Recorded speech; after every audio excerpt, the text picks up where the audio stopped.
Welcome back, everyone. This is a follow-up video to the bathtub refinishing video that I did about 2 videos ago. Basically, I hired a company to come in and refinish my cast iron tub and my acrylic shower walls. And I thought, now that video had a bit of an air of dissatisfaction to it, to put it lightly, and rightfully so. I was dissatisfied with the job they had done. Because they sent basically a trainee, somebody who may have graduated high school a couple months ago. He was very young. I'm just gonna put that out there. And he had claimed he had never done a shower wall before. This is his first one, which made me all kinds of pissed and nervous at the same time. But I let him do his work, and I ended up halting him when he started doing caulking because he was doing a fairly poor job of it, to put it lightly. And I said, look, if you can't do it right, just let me do it. I've done this before. I've caulked more tubs than you've even seen in your life. So I think I was right on that. So I finished the caulking job for him. And because he had already started, I couldn't really, I did the best I could. Because he had already had cured silicone caulking that it was already in most of the seams, so I had to work around that. Anyway, short story long, he also screwed up the paint job. There were runs everywhere, all over the back of the tub, or the back of the wall. There was also a spot on the bottom of the tub that was actually flaking off because he had painted over something that was already there, so maybe some dust. I don't know what he did. So I decided to make that video just as a, hey, here's where I'm at now kind of thing. I mean, seriously, the runs were obvious. There were drips of paint. They looked like water droplets on the back here underneath where the towel is. I was not having it. So I said thank you. I sent him on his way when he finished. And I even paid the bill. And he did come back and he fixed one spot that he really screwed up on right there. But I still wasn't happy because this seam looked awful. It was really ugly. And when you're paying $800 for a job, you want it to be worth the $800 you paid. So, long story short, again, I called the company, and I didn't call really to complain or to get anybody in trouble, but I did explain the situation. I said, you know, I paid good money for this job. I want it fixed. And they guarantee their work, and they said, not a problem. We'll send somebody out right away. And they did. They sent a fairly seasoned technician to my house about 3 days later, and he looked at it and he said, yep. He really wasn't, and I'm glad he didn't start, you know, trashing the kid, because, look, we've all been young before, we've all been trainees before, and we've all been in situations where we probably could have done better work. I'm going to give him that much. So, the guy was very professional. He said, okay, not a problem. And what he did is he wet sanded the really bad spots. He wet sanded those. He also buffed the entire shower wall with the buffing wheel, which is what they should have done in the first place, but I digress. So he buffed the wall, and then in the spots that needed touch-up, he actually had the paint on his truck, the right color, already color matched, and he just went ahead and he touched up a few spots, and then he used a chemical which is it's like a painting edge diffuser or melter. And what it does is you spray a little bit of this chemical on, and it actually melts away the paint lines. It's a pretty interesting product that he used. I forget what it was called, but that way the paint blends nicely. He fixed the bottom of the tub, and I've noticed that the rough, it's really dirty right now because I've been painting the ceiling, which we'll talk about in a minute. So he actually touched up the area, but he explained that the chemical or the material that they spray on the bottom of the tub for traction or for anti-slip, it will wear down, so it won't be as sharp. But he did say that the kid used a lot of it, and that's why it's so rough. But so let's move on up. So I just painted the ceiling. I did say in that video that I was thinking about painting the ceiling, and I'm glad I did, because right above the top, it was a perfect line. You could see a bit of not really mildew, but the paint was clearly stained, and it's gone. I can't even see it now.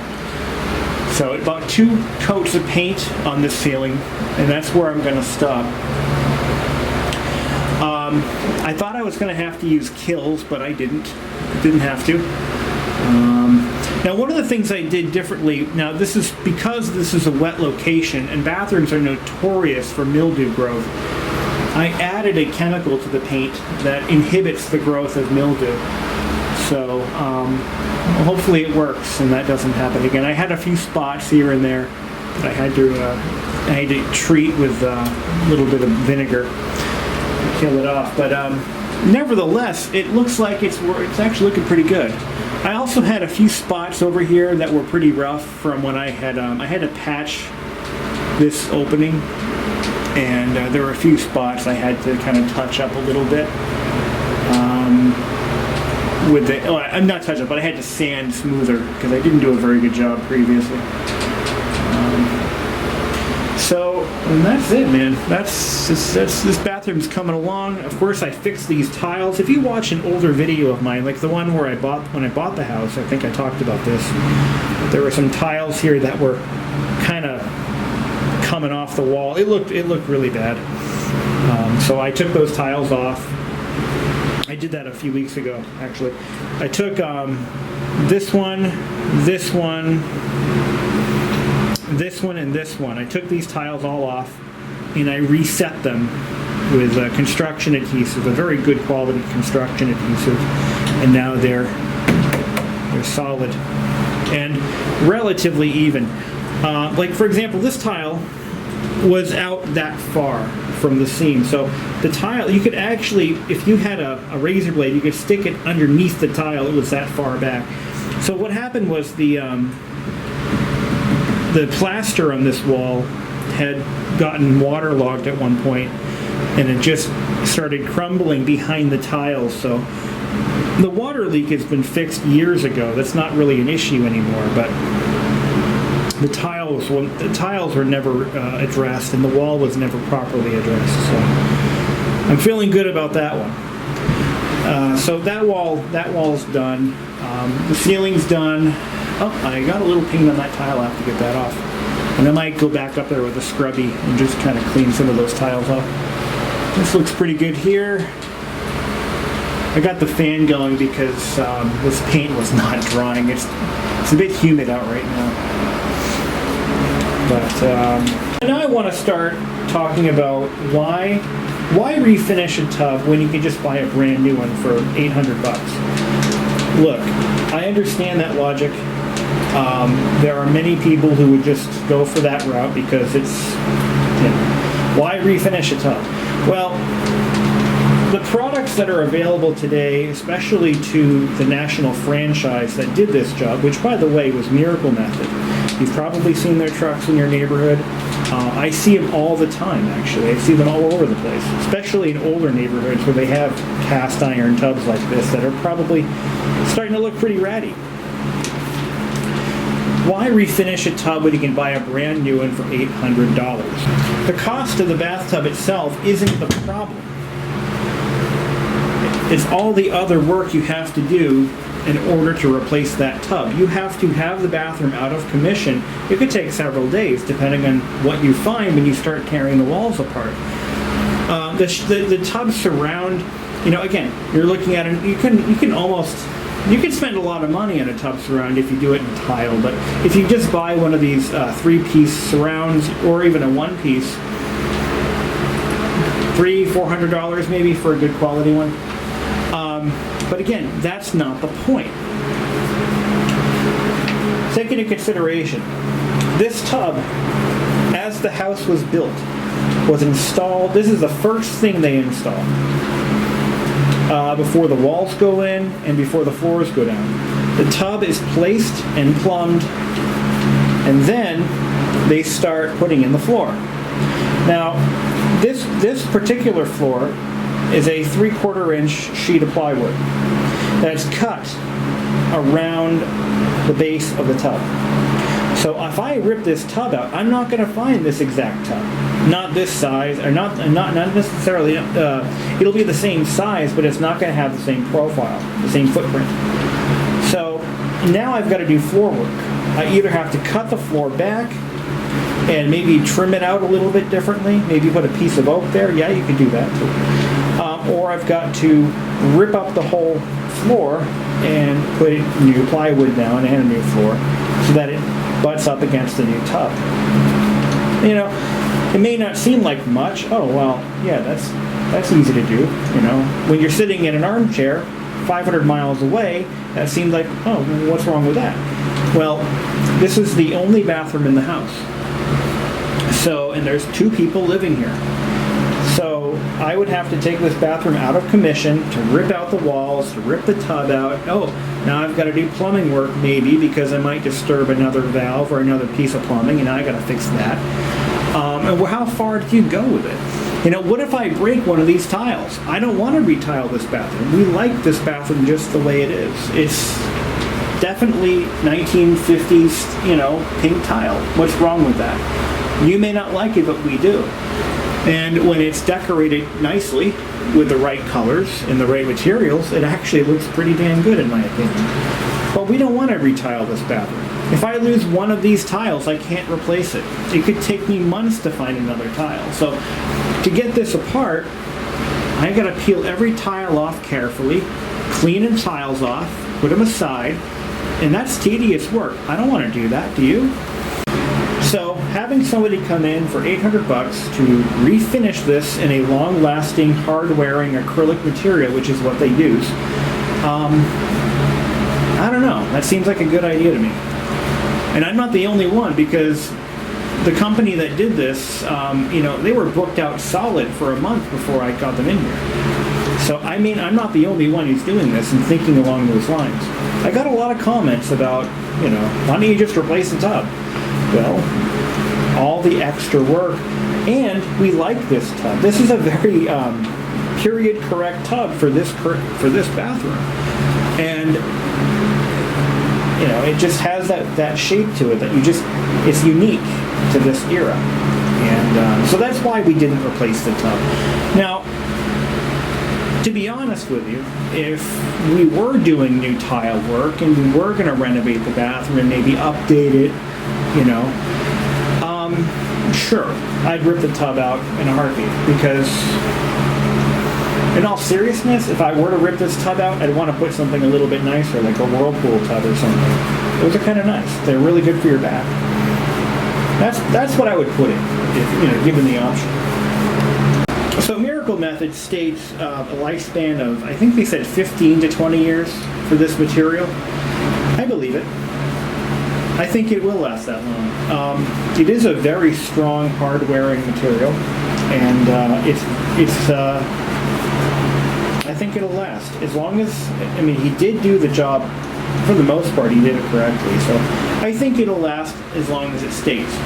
It also comes with a 5-year warranty, so if 5 years from now it turns orange or starts to peel off, I have paperwork that says they will fix it for free. And to me, that's all I need. So I'm pretty happy with it. I think now that it was corrected, I think it's going to be just fine. So I'm just waiting for this paint to dry, maybe another hour or two, and then I'll put the bathroom back together. I'll put the stuff back in the tub, and this thing has to go back up against the ceiling. And yeah, I'll put the light back in. It's going to be nice. So this room is done for now, until something else breaks. One thing I'd like to do is find a period correct sink. The sink that was originally in this bathroom was an Elger sink, and that's to match the Elger tub and the kitchen sink as well. And those sinks had, I believe the one that was here would have had like a soap dish on either side. You know, would have been a nice looking sink. But not that this one's you know, there's nothing wrong with this, but it's kind of hard to, you can't really put soap on it. I might actually maybe put a shelf up here or something for that stuff, but does anybody actually use these for their intended purpose? I don't think so. I don't know. Does anybody really do that? So that's my story, and I'm sticking to it. Ceiling's done, tub's done, water leaks are gone, tiles are fixed. I gave this floor a nice couple coats of wax. Clean the walls. Yeah, buy a house, they said. It would be fun, they said. Yeah, and it has been so far. We're approaching the 2-year mark. The end of next month, it'll be 2 years since I closed on this house, and we both moved in here together. So that'll be a fun celebration. 2 years. Well, until then, folks, have a great night. So one small pet peeve of mine is this bathroom fan. Now, every bathroom fan I've ever had, you can easily drop the motor and the blower out for cleaning purposes. Not this one. Nope, it doesn't come out. I've tried. You can unscrew the motor bracket, but you can't remove the impeller or the blower inside. You have to dismantle the entire fan from upstairs. So if this thing is installed in a ceiling that is not accessible from the top, you're pretty much shit out of luck, because you can't remove the whole plate from the bottom. It's the dumbest thing ever. It's screwed in from the outside or from the sides. So if I want to clean this, and I have to wheel my air compressor in here, get it fully charged up in the garage, then I got to wheel it into the bathroom and blow it out that way. Yeah, I've already done it once or twice. I've got to do it again. I'm not loving that. Stupid, stupid design. And this sucker wasn't cheap. I think it's one of the most expensive fans they sell at Lowe's. Not that Lowe's is a barometer of quality, but seriously? Such a dumb design. So yeah, if I want to clean it properly, I've got to go up into the attic and tear it apart from there. I just can't believe that.